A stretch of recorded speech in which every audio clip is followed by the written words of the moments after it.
મગર અને વાંદરો નૈતિક વાર્તા. એક નદીના કિનારે એક મીઠું ફળ આપતું ઝાડ હતું. એ ઝાડ પર એક ચતુર વાંદરો રહેતો હતો. દરરોજ તે મીઠા ફળ ખાતો અને ખુશ રહેતો. એ નદીમાં એક મગર રહેતો હતો. એક દિવસ વાંદરાએ મગરને ફળ આપ્યા. મગરને ફળ બહુ ગમ્યા.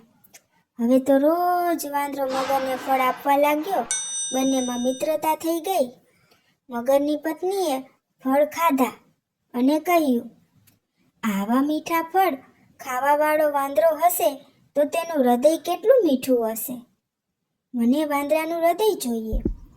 મગર મુશ્કેલીમાં પડ્યો, પણ પત્નીના કહ્યામાં આવી ગયો.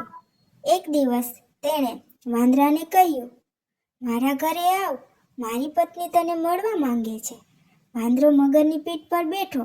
નદીના મધ્યમાં પહોંચતા મગરે સાચી વાત કહી દીધી.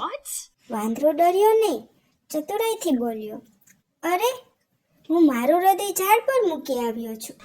પહેલા પાછા જઈએ. મગર ખુશ થઈ પાછો ફર્યો.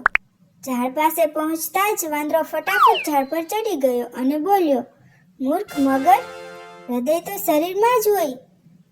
મગરને પોતાની ભૂલ સમજાઈ અને તે શરમાઈ ગયો. નૈતિક બોધ: બુદ્ધિ અને સમજદારી મુશ્કેલીમાંથી બચાવે છે.